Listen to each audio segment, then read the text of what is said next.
This is All About Home Construction, and here's your hosts, Terry Cannell Beck and Randy Blake.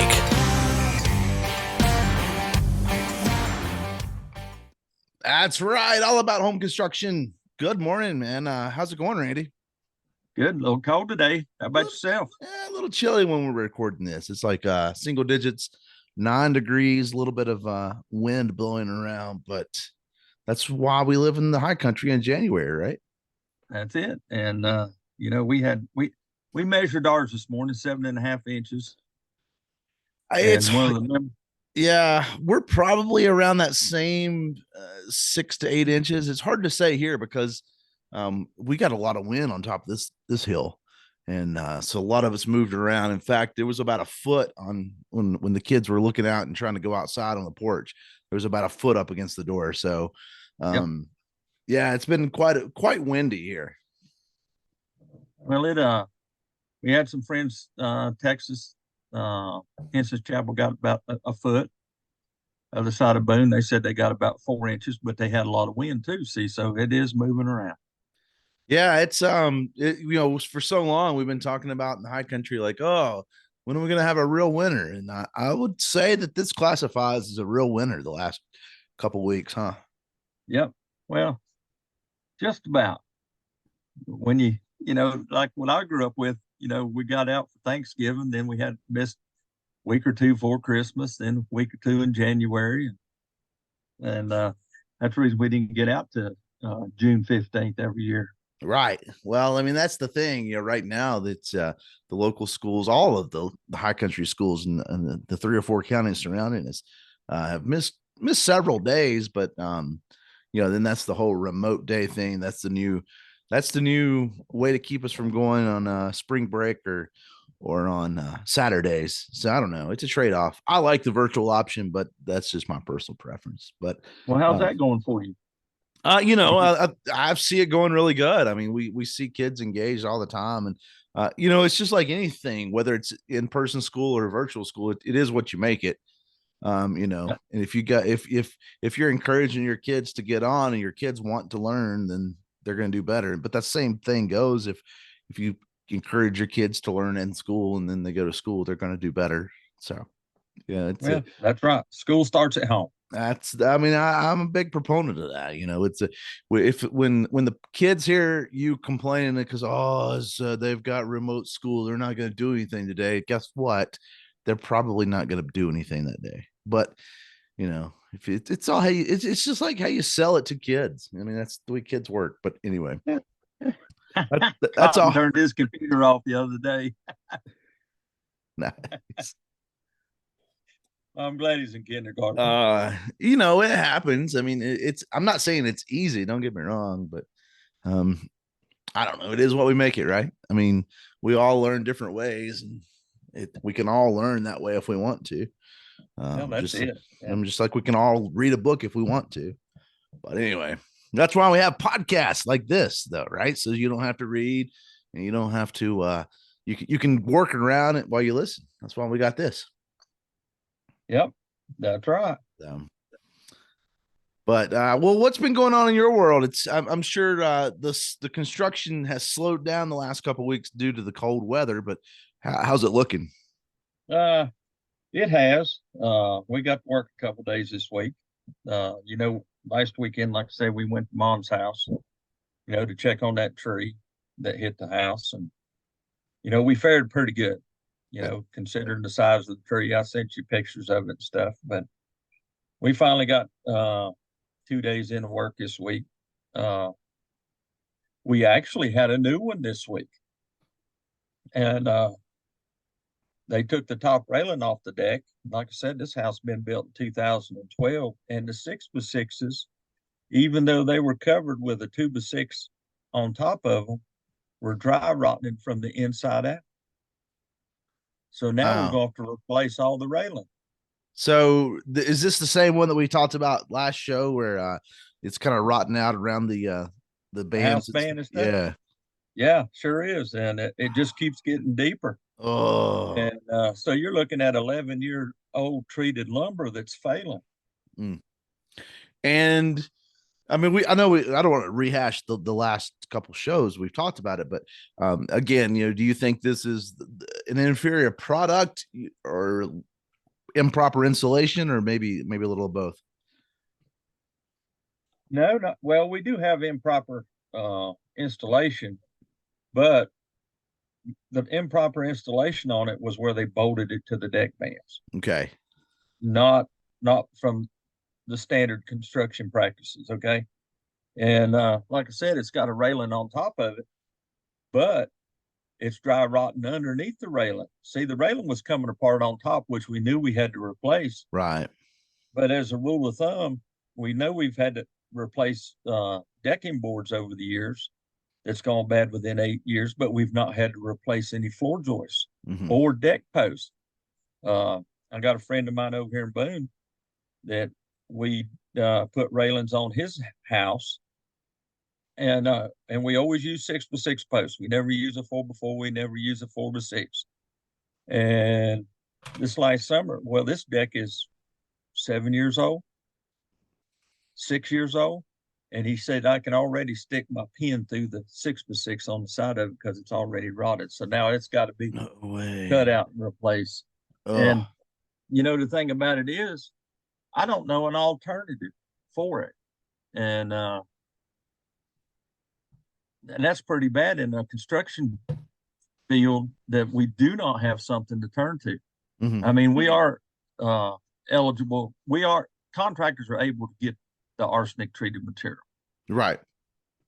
And so one thing, I did a little research on it, and it was speculated on because of the arsenic poisoning and kids playing in playgrounds and stuff, Right. that one out of 1,000,000 would die. Yeah. But so far, one hadn't died. Well, and we don't see it on the playground equipment like we did when I was a kid. I mean, that was the big thing. You'd go in and they'd have these big, elaborate wooden playground sets, especially public parks and stuff. But you don't see that anymore. So aside from a deck and porch, what exposure does a if you will, an average kid actually get to treated lumber anyway? Well, not unless they're playing on it. I mean, that's what I mean. Like it's not like it was in the 80s and 90s, even, where you had the playgrounds and you had more. I mean, there's so many other products for decking, boards and things like that. I mean, this is a complete conjecture, but I would say that kids today aren't coming in contact to the actual, physical treated lumber. In other words, touching the treated lumber. No, they're not. Like they did when we were, Kids aren't going outside and playing anymore. Right. The electronics is taking over what they're doing. You take my grandsons, Cotton right now, he'd rather be out on the sidewalk drawing with chalk than sitting on the deck and working. Right. So each child's a little different. Yeah, but I would just say, I don't know. It just, I don't know. That's a tricky one. It's a tricky one, but something's got to be done because products just aren't lasting. And so much of the pressure treated lumber, the reason you chose pressure treated was because you wanted to stay there. And it's a lot of times some kind of structural piece to the house. And so, and if it starts to fail, that's not a good thing. Correct. Well, as I mentioned before, I've been reading more and more about deck tape. Mm-hmm. Okay. And a couple of years ago, we did a deck where they called for deck tape. But the reason they called for the deck, and what I mean by deck tape is the tape that goes over top the floor joist to keep the inferior, or not inferior, but the other material touching it from oxidizing. Okay. Yeah. And this happened to be aluminum channel deck that we did. Okay. So, but now that we found this problem down in Caldwell County, I just told the homeowner, I said, we're going to tape every joist. Sure. Well, we're not going to take a chance again, right? That's right. We've replaced the floor joists on it that needed replacement, but now we're taping the joist before we go back, even though we're going to use Trex. Mm-hmm. The point of it is once the decking goes down, there is so much moisture that is trapped underneath. Okay? Sure. You also get moisture that comes up from dew in the mornings when, from natural evaporation from the rain. So does it truly ever dry out? probably during a drought, Yeah. but no, it don't. Sure. Well, and I and mean, we got that. We did a whole show a few weeks back on decking and pressure treated wood and all that. So of course last week we talked about the rot. So I definitely think people should go back and listen to those two episodes, and it'll make a lot more sense what we're talking about. well, codes as a whole has addressed moisture content in everybody's house, new construction. Mm-hmm. Okay. But it seems like they've sort of kind of let it go on the outside. Because of that, right? It is the outside. Correct. I mean, the house wrap takes care of under your side and stuff like that. But Right. I've never worked on a house that the house wrap's been put on backwards. I've heard And about it though. but I I've seen mean, it. I've yeah, I've gone by and seen a house that is put on backwards. yeah. And it all gets back to reading the manufacturer's specifications. There you go. That's fair. That's fair. So, well, I'll tell you what, Randy, let's take our first break and we'll come right back and get into the main topic of the show, all about home All right. construction. We'll be right back. Obviously, by listening to this podcast, you see the value of All About Home Construction. Well, by joining our listener supporter community, you're not just tuning in, you're standing with us as we are able to support and fuel our passions of the construction industry. As a listener supporter, you'll enjoy exclusive perks, including hearing your name or maybe even your business name on our show. So please go to our Spotify website. The link will be in the show notes and join. You can join for as little as $1 one-time fee, $1 a month, $5 a month, whatever you think you can afford. Every single penny helps to keep this show going as we can continue to grow and do lots more things. Thanks a lot. And again, more importantly, thank you for listening to this. All right, All About Home Construction. Thanks for listening to us and here on the radio and on the podcast. And of course, Randy, again, we mentioned during the first break there, or first segment before the break, we talked a little bit about some kind of reference some of the shows that we've done.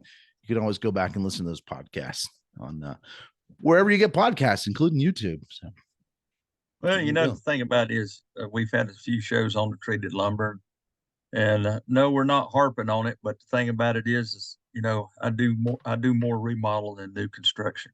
Right. So I get to see a lot of stuff out there that a lot of people don't see. That's it.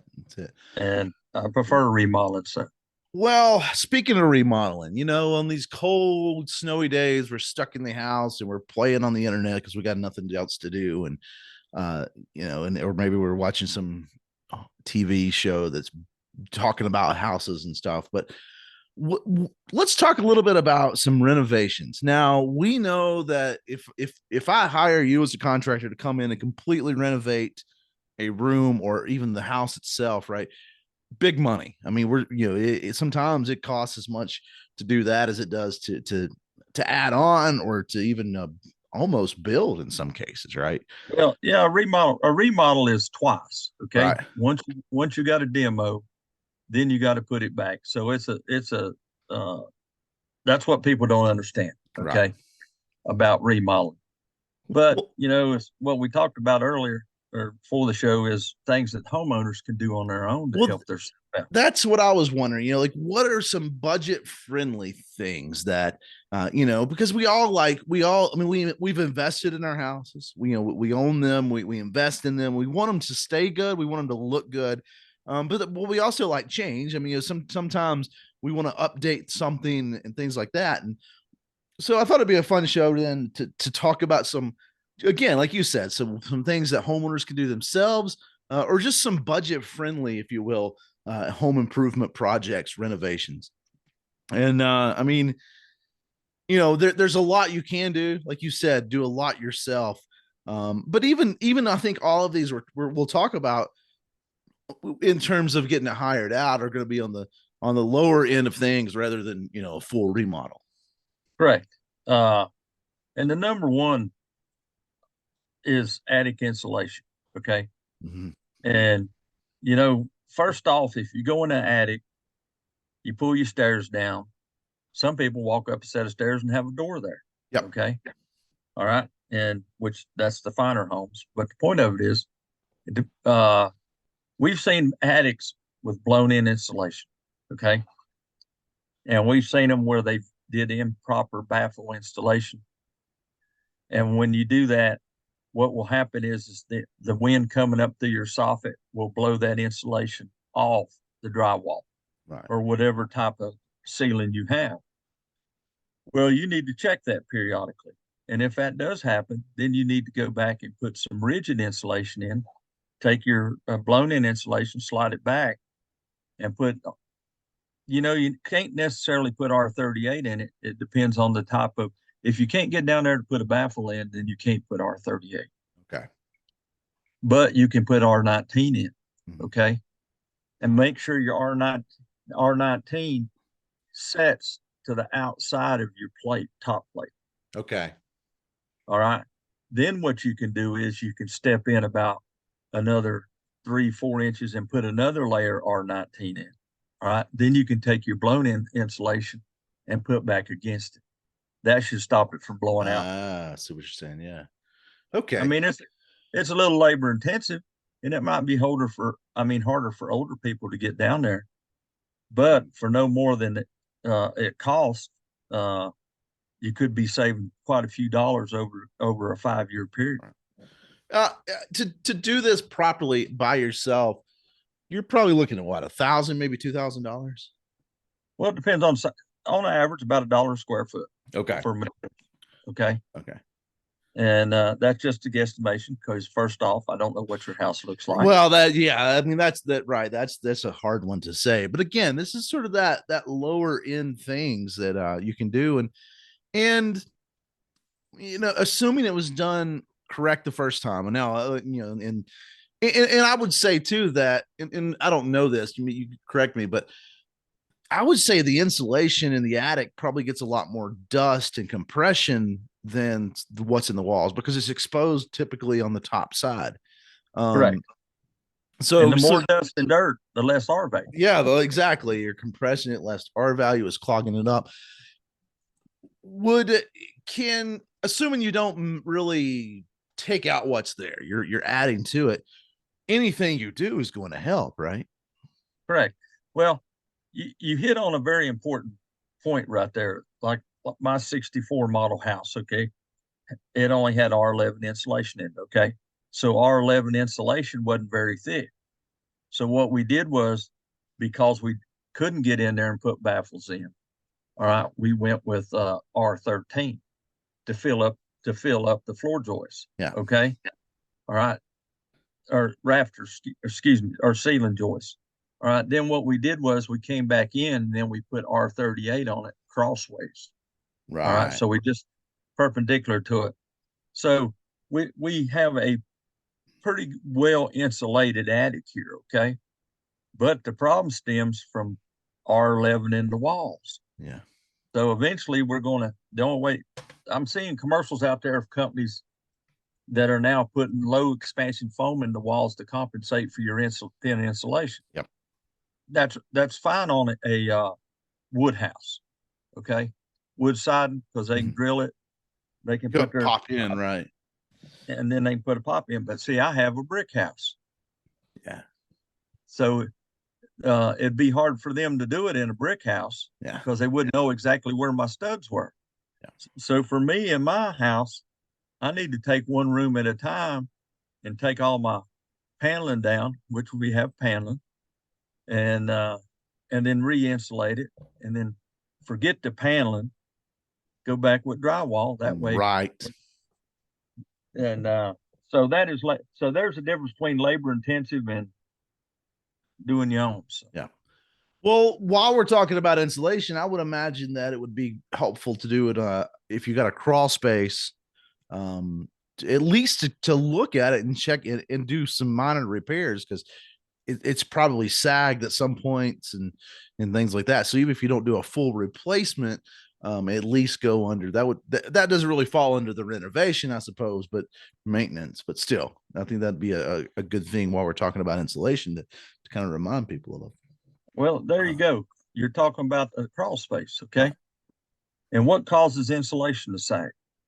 Moisture. Gravity and moisture, gravity, Moisture. and yeah. From the ground.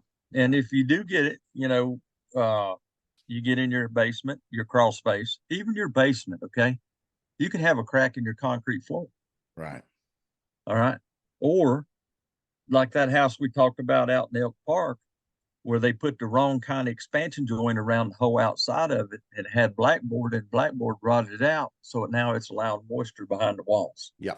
Yeah. Okay. So now it's coming into ceiling, and that insulation was moisture laden. Right. So we had to totally take it all out. It was non-usable. No. Because it lost its R value.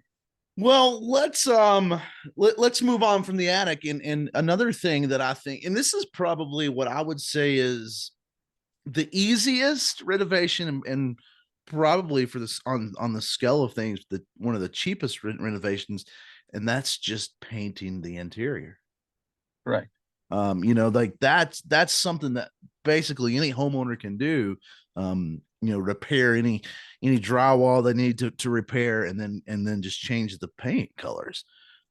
That's a pretty simple one that I think we don't think about as a renovation, but when you're looking at sprucing up a house, that's one of the easiest things to do, and one of the first things that a lot of real estate agents will tell you to do.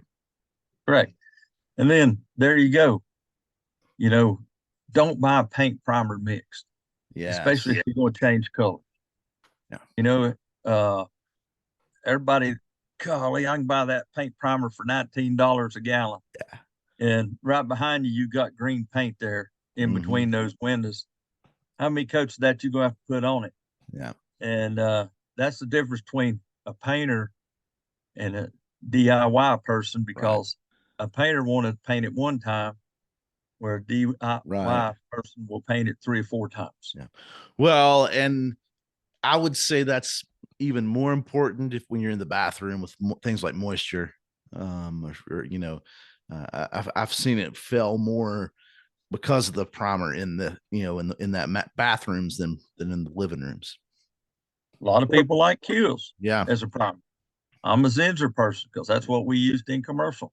Right. Because even though Zinsser is a water-based product, once it dries, you can't cut it off with a pressure washer. Yeah.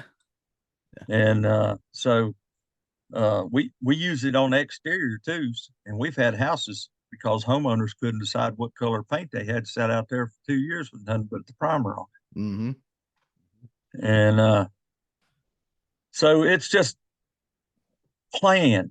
Planning is the biggest thing that is misunderstood by people. And just because you look on these TV programs that tells you how to do everything, it don't always work that way. Oh, come on. HGTV. You don't know how many people have told me, well, I watched HGTV and I know how you're supposed to do it. And I'm going, well, guess what? You need to learn how to do it yourself. You have a nice day. That's why I watch, shows like This Old House, because they really do show you how. So see, I'm an expert contractor only because I watched This Old House, not because I actually took a test. Well, there ain't but one thing I've seen on HGTV, and that's Helm's Homes. Yeah. Where he goes in and repairs homes. Yeah. And he puts it back the way it's supposed to. Well, because they're looking at, it's HGTV is just entertainment, right? I mean, let's face it, we're advertising and entertainment. But all right, well, let's move on, because we want to get through some of this other list here. Another easy one, relatively easy, is to change out that front door, or to replace the front door. It is, and it's not that hard. You got to have a good level. And I wouldn't do it this weekend, but Right. Well, we have repaired doors like it, but now let's take Boone, North Carolina. Okay. Most of your steel doors that you buy at the box stores, I can't install. Mm-hmm. Okay, because that door is only rated for a 90-mile-an-hour wind load. Right. All right. Now it is a steel door, and I have watched them be manufactured, and they're manufactured good, but I prefer a fiberglass door. Right. All right, because the R value is greater on it. Like I was gonna say, it's gonna be a warmer door. You're gonna get less drafts, also, right? And when you buy a door with an adjustable threshold on it, not a fixed threshold. You know, we all grew up with doors where we had to put the thresholds in. Right. I mean, the industry has made changes enough that's great. But when they did it, they put their own thresholds in it, but they weren't adjustable. Then, hear about, your high end doors had adjustable thresholds, but now they're putting them in the lower price doors. Sure. And, but doors are not as cheap as they used to be because, golly, we used to, like my basement door when I moved here 23 years ago, no, 27 years ago, was a French door, steel door for $299. Right. Well, it needed replacement 10 years ago. And I hadn't done it yet, which I want to. What I did was I took out a garage door and put the French door in. Mm-hmm. Mm-hmm. Framed it down and put a wind in it, so for ventilation. If I close the door, and but it was a cheap door, is what I need. Sure. Yeah. But well, again, I think if you go back and change that out, it's a solid renovation, and and again, we're talking more renovations, not necessarily to replace something that's failed in this, but something that just to upgrade and to spruce up the house. And again, I think a door, and I think while you're at the door, right, look for a little curb appeal, like what's outside the door. Is there a porch or a stoop or something? And what right. can you do to that area to kind of spruce that up as well? And sometimes that's, it's simple, like I said, just painting. But even adding some of the like faux brick, for instance, or rock, some of those are kind of, again, for the cost, relatively inexpensive. That adds a lot of appeal to the house and the entranceway. Correct. Well, you hit on a good one there. But on a fiberglass door, they go anywhere from 800 to 1,500. Okay. Mm-hmm. But there you go. You hit on another one. You're going to put a new door in.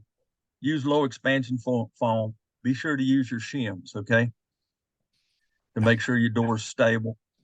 And put your 3-inch screws in your jams. Put your 3-inch screws in your striker plate and stuff. That keeps your house from being broke into. They can't kick those. Right. And but we're getting ready to do a brick surround in a kitchen, and they're 1/2-inch brick. Mm-hmm. Okay. Well, you can take, like you said, if a homeowner has an access way to their house, front porch there, you can actually put an accent band around it, or if you have corners in it and stuff, and you can go by and put the brick on, or you can put the fake rock on. Yeah.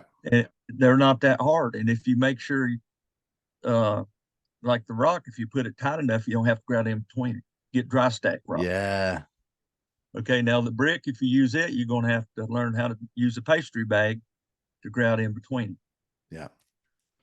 But make sure you put something down for protection on your concrete porch or your wooden deck, stuff like that. Yeah, and don't cut the corners, right?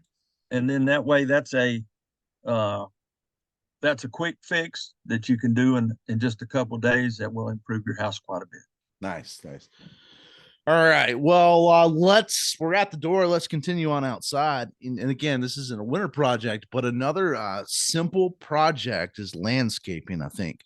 So many times we spend time on our garden and we spend time on the yard, fertilizing and mowing and things like that. But look at those feature ways that, outdoor lightings and even planting, right? Like choosing perennial plants over annual plants, and keeping up with those. So every couple of years, split those. That's going to be a good budget friendly renovation. And again, it's more of an outside renovation, but it's going to add to that curb appeal. It will. And, you're getting to see more and more people on their landscaping, and it depends on the side of their house where they're starting to plant vegetables around their shrubbery. Yeah. Well, I'm a big fan of that. Being the history guy, I think back, and I think this is kind of funny, and not to get off topic now, but I'm going to. That's all right. We had these colonial kitchen gardens when colonial America, And it's what it was. It was a small garden that had your herbs, your herbs and spices and all the small things, some onions and stuff like that. And then World War II came out and we had these victory gardens, which was not much different than those colonial kitchen gardens, and then I don't know. So I think if we're swinging back over to that, and I think that COVID summer helped a lot of that, because a lot of people were spending time in the Yep. gardens that year. And if you go think back, it was hard to find even a pack of beans in the seeds in the store. Well, you think if you're going to grow cucumbers or tomatoes, something that will grow on a trellis, and you grow it in your landscaping because you already got it mulched, Yeah. you don't have to hoe. Yep. Yep. No, I'm a big fan of that. And that's if I had the time, but it really doesn't take a lot of time. But anyway, that I think that you're right. I love that idea. And Well, that's when you put your mulch down in the wintertime, and that protects your ground. right. The only thing about mulch is it makes the ground acidic. Yep. All right. So whatever you're going to have to plant, you're going to have to put lime around it. Mm-hmm. All right. To drop the pH factor. Unless you want a bunch of blueberry bushes. Yep. Well, you can go with blueberries There now. you Blueberries, go. they grow real good. So there you go. And I think and they look cool too. And there's about 10 or 12 different varieties of blueberries that come on every month. So there you go. There's your little garden on the side. There you go. That's the way we roll. All right. Well, we got a couple more minutes before the break. So one thing while we're outside is lighting. I know there's lots of solar options out there now, and some of the solar lighting now is a lot better than it was even 10 years ago, especially looking back 20 years ago. But if we wanted to put in some kind of lighting, is it a hard task in terms of running wire and cable and then actually hooking that up, or is it really as simple as just kind of burying a rated cable, rated wire, and then just being able to plug it into an existing outlet already? You can. And the thing about it is most of that is low voltage. Okay. So that's DC power. All right. And I would rather prefer that over the solar lighting, because every solar light I've ever bought only lasts about 3 to 4 months. All right. And I bought some from Home Depot here a few years ago. I'll go on my porch because I have 4x4 uprights. And they were, when they lights come on, they'd have deer and they'd have birds and stuff like that. And I've noticed that they've started going out. And the batteries, they're a rechargeable battery, which they have to charge in sunlight. Right. So I took them apart and put new rechargeable batteries in. The problem wasn't with the batteries. The problem was with the LEDs are burning out. Making out. They advertise that these LEDs is going to burn so long. Well, they're not. Yeah. Oh yeah, for sure. Well, we're seeing. I paid $18 for these bulbs in the VFW, or I didn't. The auxiliary did, and I was looking at one, and they're supposed to have a 25,000 hour lifespan. Okay. I got to looking at one the other day, and it was dimming. It's not even as bright as the pigtail fluorescence. Yeah. Yeah. And so there's going to be failure in everything. So well, there's some of those, by the way, there's a hack to fix some of those LEDs when they burn out, and it doesn't always work, but something about, and you have to YouTube this, but you can take off the cover and basically bypass one of those little LED modes. Yeah, you got to be real good with the solder iron to jump. So I don't know. I've not tried it, but you have to let me know how it works out. So well, I'm gonna have to try it because I bought me a little teeny tip soldering iron so I could try to repair them. It's just the challenge. I love it. That's the way we roll. All right, Randy, let's take another break. We'll come right back right after these messages. Calling all hungry heroes. It's time to fuel up for the day at the VFW's all-you-can-eat breakfast. That's right. Every first Saturday of the month from 8 a.m. to 11 a.m., you can enjoy a heaping helping of crispy bacon, juicy sausage, perfectly cooked eggs, golden hash browns, biscuits and gravy, and so much more, only for $15. Whether you're a veteran, a family member, or just a friend of the VFW, you're welcome to join us for this delicious tradition. Come share stories, laughter, and good company while you fill your plate with all your breakfast favorites. Don't miss out on the VFW's all-you-can-eat breakfast every first Saturday month from 8 a.m. to 11 a.m. See you there. All right. Well, welcome back. All about home construction here in WATA. And of course, on the podcast, we're recording this show on a snowy day when we're stuck in the house. And it's 9 degrees. Oh, no, I'm sorry. It's 10 degrees now. We're at double digits here at the house. So I'll have to check and see what we are here. It says we're at 10.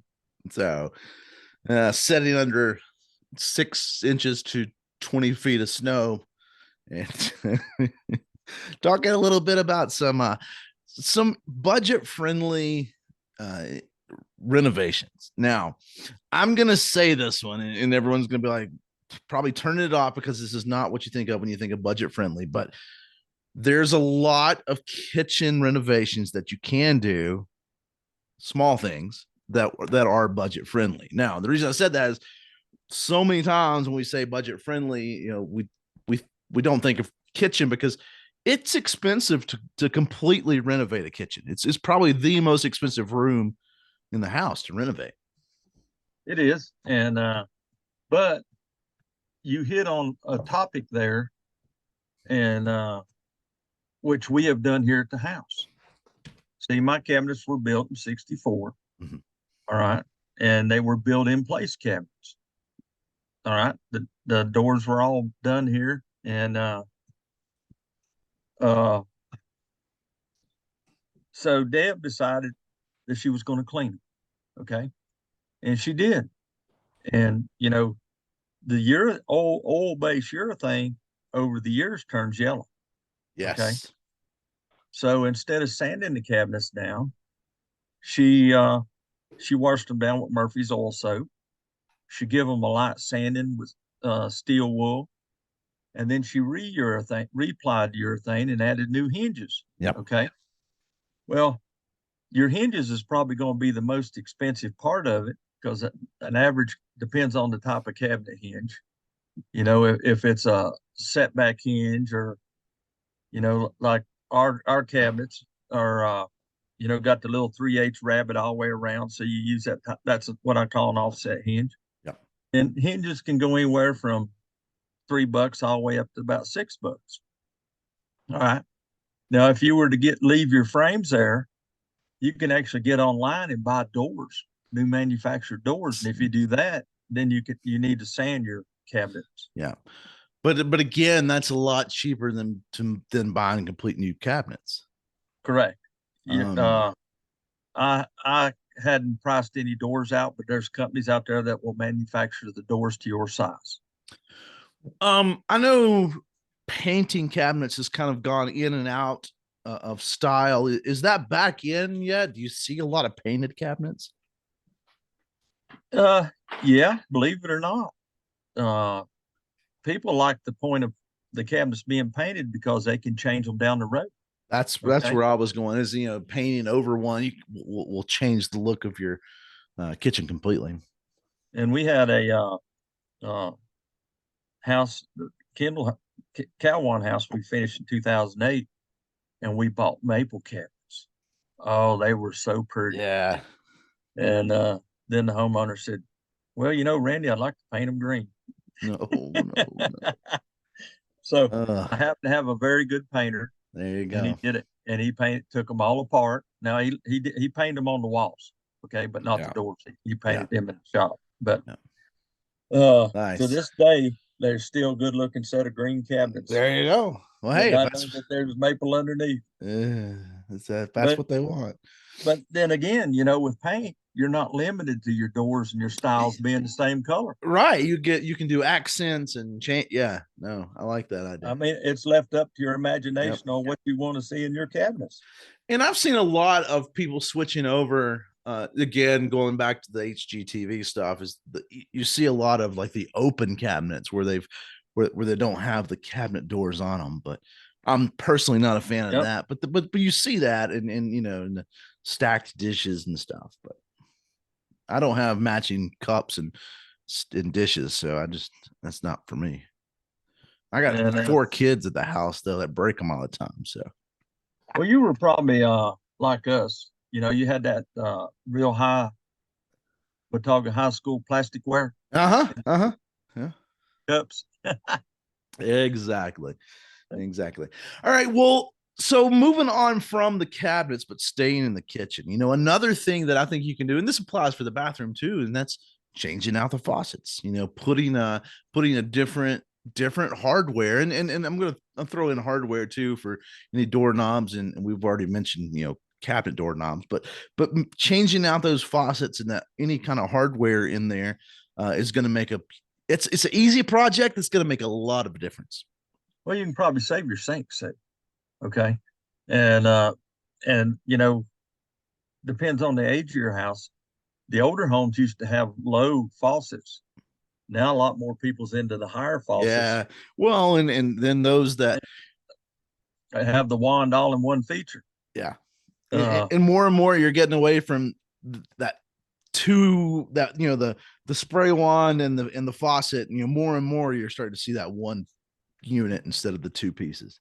Correct. But something else that saves a lot of money, and you have to take your time with it, is the old Formica tops. You don't have to replace them. Now you can paint them. Paint over, right? Yeah. We've had clients even paint their appliances. Yep. Because you can get appliance paint to change the color. Okay. Well, the biggest thing about that is do not paint. You can paint your countertops in your house, but do not paint your appliances inside the house.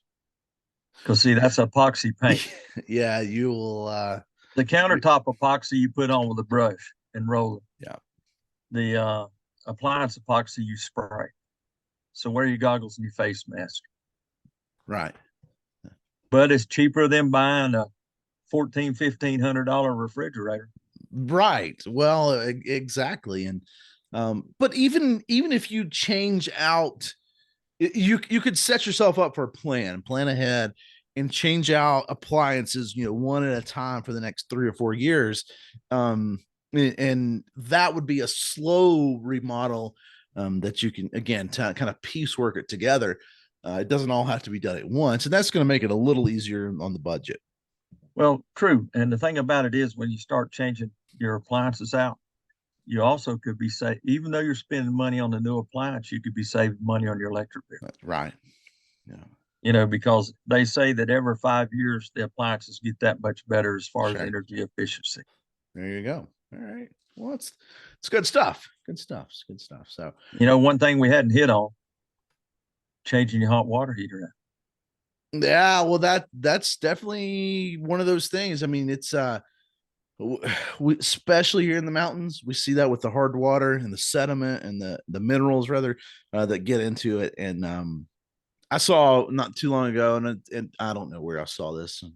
You may have shared it actually, but it was a hot water heater, and they had replaced it, and so they went ahead and cut it open, and the bottom 2 elements was full of like this built up calcium. I mean, it looked like a sandstone rock in the bottom of it. Correct.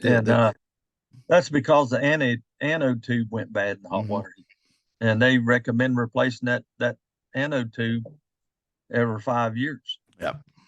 And I never have done it on mine, and I think I really need to. And but I do drain my water twice a year out of my hot water heater. That's one of the things that a lot of people don't do. That's a simple maintenance task. Doesn't take a lot of time, even if it's installed correctly. It doesn't take a lot of time. You hook a hose to it and drain it, and it makes a big difference. I'm even hearing people talk about draining their hot water heaters in the city, because when a water line breaks, they get so much sediment in the line. Well, it's got to go to somebody's house somewhere down the line. Yeah, makes sense. So, but hey, can I go back to the countertops? Yeah. You know, I was looking on the Lowe's site here at countertop paint, Mm-hmm. and they have some cheap paint for $36.81. Okay, and it's a pint. Well, I would almost guarantee you that that wouldn't hold up very well over time. Okay, Sure. but then they've got some countertops refinishing kit that go all the way up to $199. Yeah. Okay, but it's a whole different thing that you can put on. Yeah. They even got one for $299. But the point of it is, yes, you're paying. There's a whole difference between $299 and $36 on longevity of what your countertop's going to be, because it eventually it will wear out. We actually, my wife did paint our countertops. We had the old fake stone look from 1964, and believe it or not, it's lasted 10 years. Nice. It needs to be done again. But now it's going to be a lot easier to do the countertop because they're already because the epoxy's already on, and all you got to do is rough it up. Nice. Well, and there's a lot of alternatives out there now. If you replace the countertops, granite is sort of the big the one everyone likes, but some of these soapstones and quartz and even concrete, I think are just as nice, and they work just as well, I guess you'd say. What is the Skyle stone quartz? It came out. It's a manufactured product. It's a very good countertop. For all you framers out there, make sure you turn your studs all one way in your kitchens, anywhere a cabinet top's got to fit.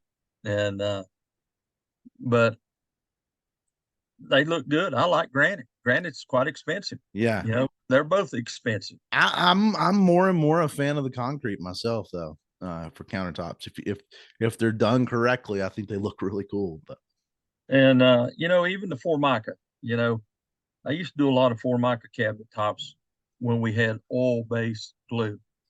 Once we got away from oil-based glue and we went to water-based, I quit. Right. Because you could put a countertop down, come back the next day, and the Formica could be up. Yeah. Because it turned loose.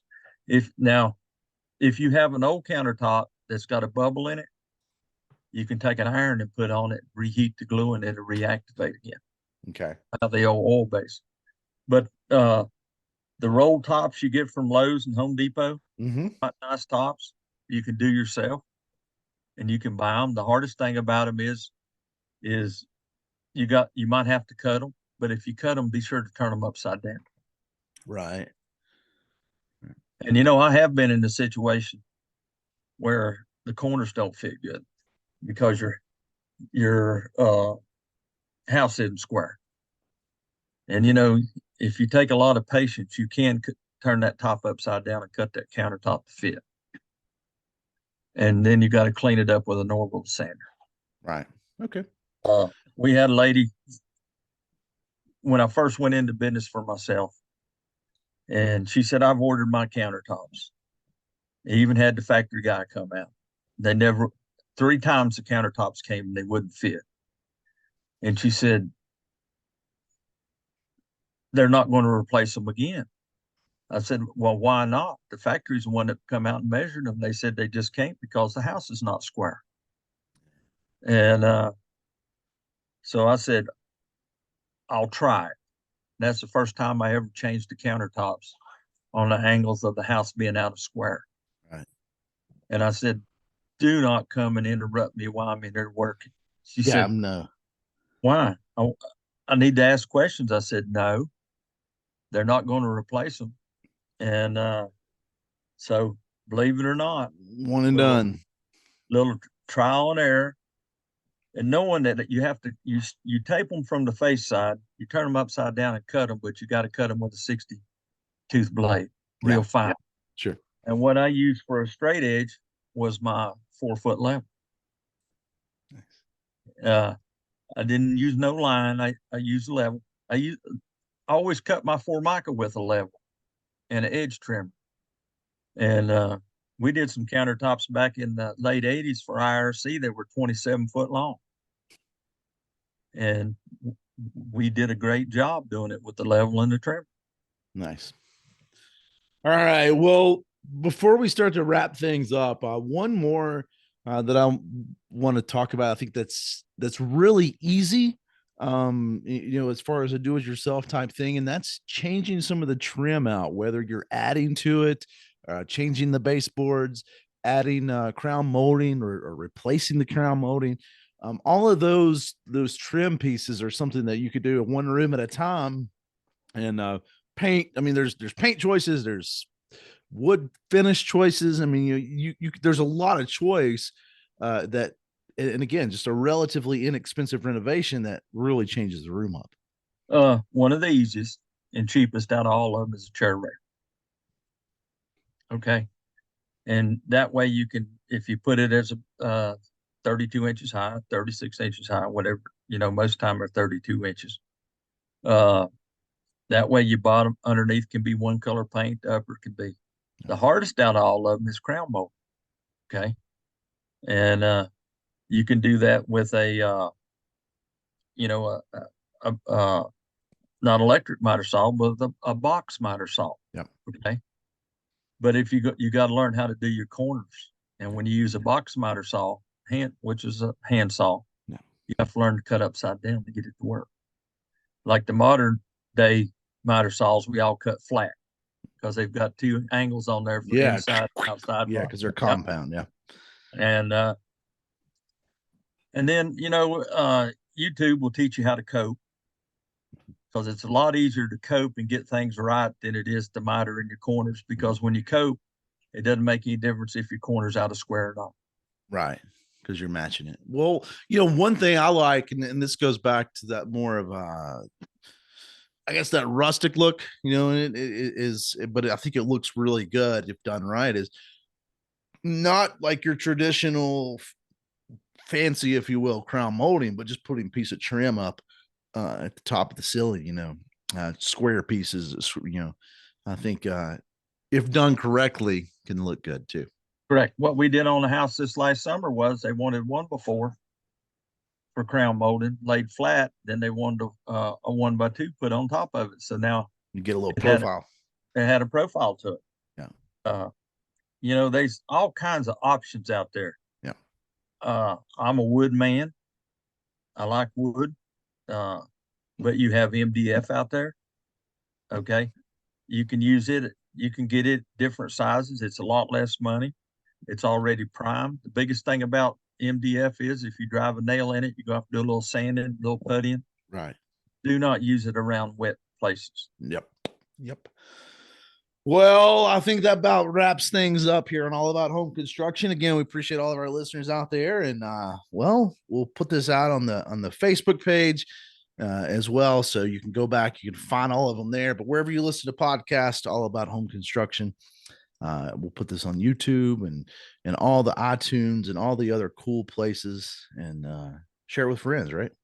Yep. And thank you for listening to us. That's it. Well, Randy, stay warm, and we'll see if we can't get a live radio show in next time. And but hey, that's what technology is all about. That's why we like the podcast. So hey, we're growing up a little. That's it. So thanks again for listening to us, and Randy, I'll see you next time, man. All right. Bye.